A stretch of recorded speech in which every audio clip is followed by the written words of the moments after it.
Ai, putain! Que vai ser de show? Ai, mais que se fait?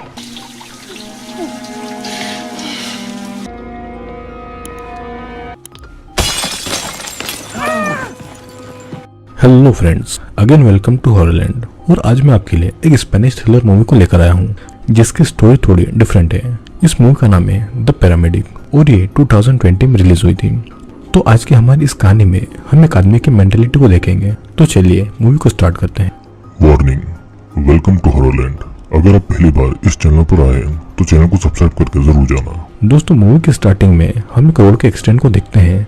यहाँ पर angel और रिकार्डो as a paramedic पहुंचते हैं और वहां पर पड़े बॉडी के पार्ट्स को कलेक्ट करते हैं। जिसके बाद वे दोनों एम्बुलेंस में बैठकर जाने लगते हैं कि तभी एंजल को उस एक्सीडेंट में मरी एक लेडी का हेलुसिनेशन होता है जिसमें वो बॉडी अचानक से उसका हाथ पकड़ लेती है। लेकिन एंजल जल्दी खुद को संभाल लेता है। फिर इसके बाद में हम एंजल को उसके घर में देखते हैं जहाँ पर उसकी गर्लफ्रेंड वानी उसका वेट कर रही थी और कुछ प्रीशियस टाइम स्पेंड करने के बाद वे दोनों इंटीमेट होते हैं। वो दोनों एक बेबी चाहते थे लेकिन उनके रिलेशनशिप को काफी टाइम हो जाने के बाद भी उनका कोई भी बेटा नहीं था, जिसकी वजह से एंजल थोड़ा उदास रह जाता था। फिर नेक्स्ट मॉर्निंग एक ओल्ड लेडी को एक्सीडेंट से रेस्क्यू करने के लिए एंजल जाता है जहाँ पर वो उसकी कीमती चीजों को उसकी सिटी के एक लोकल गैंगस्टर को बेच देता है और वो उसकी वेडिंग रिंग को अपने पास में रख लेता है। फिर एक दिन जब वानी और एंजल साथ में डिनर कर रहे थे तो वानी के फोन में किसी का मैसेज आता है जिसे देखकर एंजल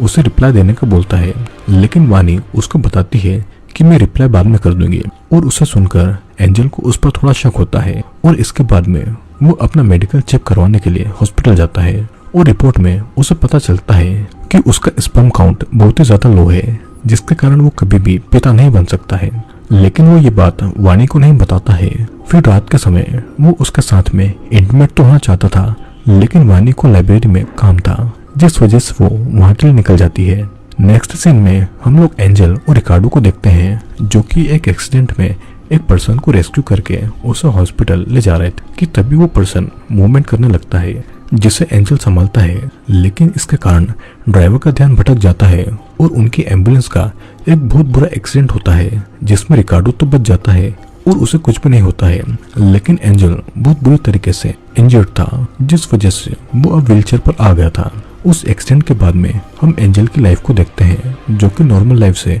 अब बहुत ही ज्यादा अलग हो गई थी और उसे पूरी तरह से वानी पर डिपेंडेंट रहना पड़ता था अपनी मेडिसिन, अपने खाने, सब चीजों के लिए। लेकिन वानी भी यहाँ पर उसका पूरा सपोर्ट करती है और वो उसकी हर छोटी और बड़ी जरूरत का ध्यान भी रखती है जिसे देखकर एंजल उसे इमोशनली अटैच हो जाता है।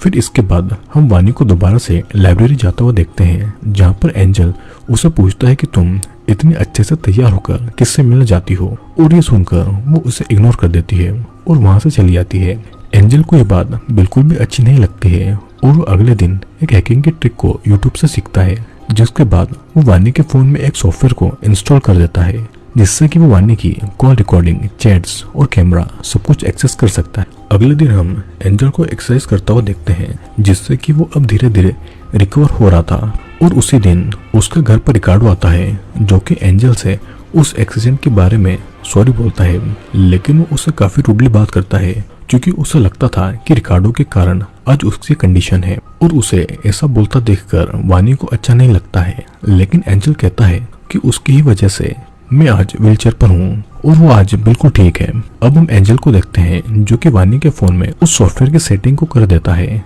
और अब वो वानी के मोबाइल फोन की सारी डिटेल को अपने लैपटॉप से एक्सेस कर सकता था। उसी रात को एंजल जब अपने बेड पर सो रहा था तो उसके पैरों में बहुत दर्द होता है जिससे कि वो बेयर नहीं कर पाता है और उसके नेबर का डॉग भी उसे काफी ज्यादा भौंक रहा था और इन सब से इरिटेट होकर वो पूरी रात सो नहीं पाता है। अगली मॉर्निंग वो अपने नेबर के पास उसके डॉग की कंप्लेंट करने जाता है जिसके जवाब में वो ओल्ड मैन एंजल से कहता है कि उसकी वाइफ की तबीयत बहुत खराब है जिस कारण उसे आधी रात को हॉस्पिटल जाना पड़ा था और घर पर किसी के भी नहीं होने की वजह से वो सारी रात भुगता रहा। और हम एंजल को उसकी एक्सरसाइज वाली नर्स जिसका नाम सेंड्रा होता है उसके साथ देखते हैं जहाँ पर वो उस दिन ज्यादा एक्सरसाइज नहीं करना चाहता था और उसे थोड़ा वर्कआउट करवाने के लिए सेंड्रा उसकी व्हीलचेयर को उससे दूर रख देती है और एंजल अपनी व्हीलचेयर पर जाकर बैठ जाता है। अगले सीन में हम वानी और एंजल को डिनर टेबल पर देखते हैं, जहाँ पर वानी उसे बताती है कि वो एक इंटर्नशिप करना चाहती है, जिसमें स्टार्टिंग में तो वो ज्यादा कुछ अर्निंग नहीं कर पाएगी, लेकिन कुछ टाइम के बाद में वो उस इंटर्नशिप से काफी पैसे कमा सकती है। लेकिन एंजल यहाँ पर उसे मना कर देता है और बताता है कि अब तुम्हारे पैसों से ही हमारा घर चल रहा है, क्योंकि मेरी पेंशन इतनी ज्यादा नहीं है जो कि हम दोनों को जिंदा रख सकती है। फिर उसी रात को एंजल को उसके पैरों में दोबारा से बहुत पेन होता है और वो अपने मेडिसिन को ढूंढने लगता है, लेकिन उसे मेडिसिन कहीं नहीं मिलती है। और दूसरी साइड वो डॉग भी बहुत ज्यादा भौंक रहा था, जिस कारण एंजल काफी ज्यादा इरिटेट हो जाता है और सीन यहाँ पर कट होता है। अगली मॉर्निंग वो वानी पर बहुत गुस्सा करता है कि तुम्हारी वजह से मैं पूरी रात तकलीफ में रहा, जिसे सुनकर उसे काफी बुरा लगता है और वो एंजल की मेडिसिन को लेने के लिए चली जाती है। फिर हम एंजल को देखते हैं जो कि एक मीट के पीस में कुछ नुकीली पिंस लगाकर अपने नेबर के डॉग को खिला देता है और उसे खाने के बाद में वो बेचारा डॉग मार जाता है। अगले दिन हम एंजल को वानी की कॉल रिकॉर्डिंग को सुनते हुए देखते हैं, जिसमें वानी की फ्रेंड उसे कहती है कि तुम्हें एंजल को छोड़ देना चाहिए, और उसका जवाब देते हुए वानी ये कहती है कि मैंने भी उससे कभी प्यार नहीं किया। और उसे सुनकर एंजल बहुत इमोशनल हो जाता है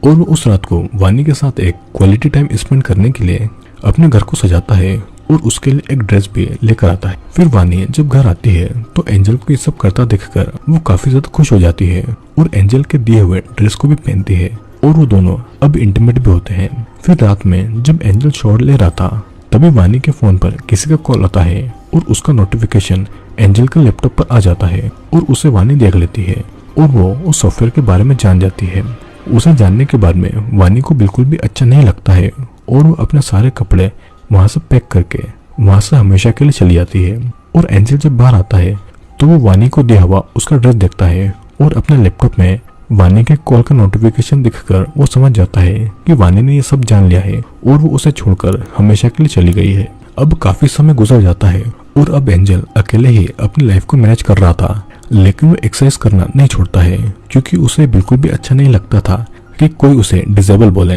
फिर एक दिन उसे वानी नजर आती है और वो उसका पीछा करता है, जहाँ पर वो देखता है कि वानी का अफेयर रिकार्डो के साथ में चल रहा है। उसे देखकर उसे बहुत ही गुस्सा आता है और वो उन दोनों को एक क्लिनिक के बाहर बैठा देखता है, क्योंकि रिकार्डो और वानी काफी टाइम से रिलेशनशिप में थे और उन्हें अब एक बेबी भी होने वाला था। और ये सब देखकर एंजल को लगता है कि रिकार्डो ने उसका एक्सीडेंट जानबूझकर करवाया था, जिसका बदला लेने के लिए अपने एक फ्रेंड की हेल्प से हॉस्पिटल से इलीगली कुछ मॉर्फिन ले आता है और बाद में वो वानी से कुछ बात करने के लिए मिलता है और वो उसे घर चलने का बोलता है। ये सब सुनकर वानी पहले तो मना कर देती है, लेकिन एंजल के बार बार इंसिस्ट करने पर वो उसके साथ जाने के लिए राजी हो जाती है। जब वो वानी घर में जाती है तो एंजल के घर की ऐसी हालत देखकर उसे एंजल पर थोड़ा तरस आ जाता है, लेकिन एंजल यहाँ पर मौका पाते ही वानी को मॉर्फिन इंजेक्ट करके उसे बेहोश कर देता है। उसके बाद वो उसे बेड पर बांध देता है और उसकी आवाज कोई बाहर का शख्स न सुन सके,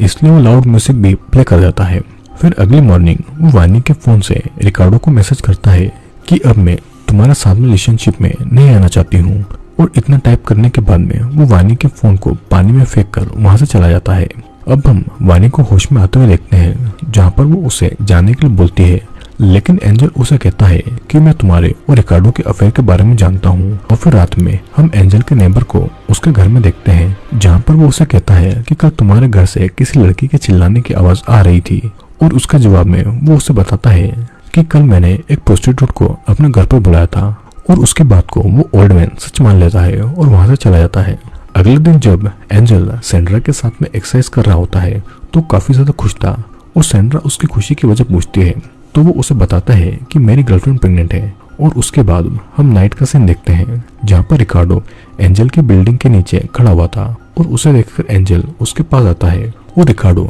यहाँ पर उसे उसके और वानी के रिलेशनशिप के बारे में बताता है और पूछता है कि कुछ दिनों से वानी गायब है और क्या तुम्हें उसके बारे में कुछ पता है। और जवाब में एंजल उसे मना करके वहां से चला जाता है। अब हम एंजल को वानी से बात करते हुए देखते हैं, जहाँ पर एंजल उससे कहता है कि तुम्हें जाकर शावर लेना चाहिए, लेकिन वानी के लेग्स मॉर्फिन के ओवरडोज की वजह से पैरालाइज्ड हो गए थे, और उसे तकलीफ में देखकर एंजल बहुत खुश था। यहाँ पर हम देख पाते हैं कि उस एक्सीडेंट के बाद में एंजल का बिहेवियर काफी चेंज हो गया था और वो ऑलमोस्ट एक मेंटल पेशेंट ही बन गया था। फिर वो वानी से उसके बेबी के बारे में बातें करता है और यहाँ पर हम उनके बेड के पास में ही एक बेबी के बेड को भी देख पाते हैं और मौका देखते ही वो एंजल के सर पर शराब की बोतल से अटैक करती है और वहां से भागने की ट्राई करती है, लेकिन एंजल उसे दोबारा से पकड़कर बेड से बांध देता है और इन सब की आवाज सुनकर उसका नेबर दोबारा वहां पर आ जाता है और एंजल के सर पर खून को देखकर वो घर के अंदर चेक करने के लिए घुस जाता है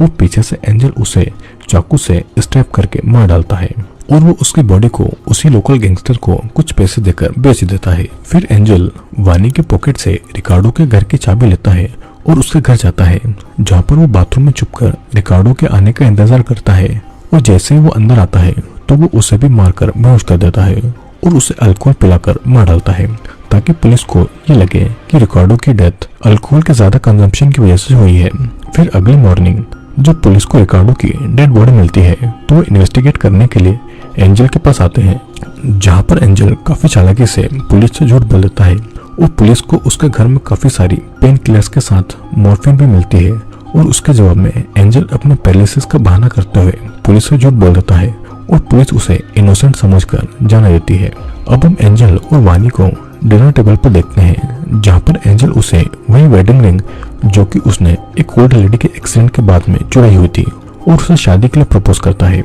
यहीं पर वो वानी को उसके बेबी के लिए लाया हुआ वॉकर भी दिखाता है, लेकिन वानी उसके प्रपोजल का कोई भी रिप्लाई नहीं देती है और इसके बाद में वो बाथरूम में फ्रेश होने जाती है, जहाँ पर वो एंजल को बाहर वेट करने का बोलती है और अंदर वो एक शार्प नाइफ को अपने पास में छुपा लेती है। इसके बाद हम एंजल को देखते हैं जो कि उसकी मेडिसिन लेने के लिए फार्मेसी तक जाता है।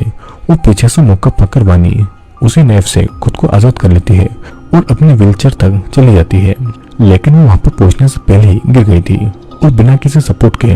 वो खड़े नहीं हो सकती थी। फिर वो क्रॉल करते हुए आगे रूम को खोलती है और वहां से भागने लगती है, लेकिन तभी वहां पर एंजल आ जाता है और उसे भागता देखकर वो उसे पकड़ने के लिए वानी के पीछे पड़ जाता है और यहाँ पर वो वानी तक पहुंचकर उसे पकड़ लेता है, लेकिन वानी उसी नाइफ से एंजल पर अटैक करती है और डिसबैलेंस होकर वो उन स्टेयर के टॉप फ्लोर से नीचे गिर जाता है। यहाँ पर हमें लगता है कि एंजल मारा गया है, लेकिन ऐसा नहीं था। सीन अगेन कट होता है और हम एंजल को एक हॉस्पिटल में देख पाते हैं, जहाँ पर इतनी ऊंचाई से गिरने की वजह से अब उसकी पूरी बॉडी पैरालाइज्ड हो गई थी और तो और वो किसी से भी अब बात नहीं कर सकता था। फिर यहाँ पर वानी आती है जो कि एंजल को अपने साथ में ले जाती है और वो एंजल के कानों में बोलती है कि मैं तुम्हें उतना ही दर्द दूंगी जितना कि तुमने मुझे दिया है। और इसी के साथ में ये मूवी यहाँ पर एंड हो जाती है। दोस्तों, इस मूवी में हमने एक साइको आदमी एंजल को देखा जो कि अपनी मोहब्बत को एक एक्सीडेंट के बाद में अपनी इलनेस के चलते बहुत ही बुरी तरीके से ट्रीट करता है। उसे अपने एक्सीडेंट के बाद में ऐसा लगता है कि वानी उसे छोड़कर चली जाएगी और उसके इस बिहेवियर से ऐसा हुआ भी, लेकिन वो यहाँ तक भी नहीं माना। उसने वानी को किडनैप किया और उसे बहुत ही टॉर्चर किया। लेकिन कहता है ना, जैसा आप दूसरों के साथ में करते हैं आपका सपना ही वैसा होता है, और इन द एंड ठीक वैसा ही एंजल के साथ में भी हुआ।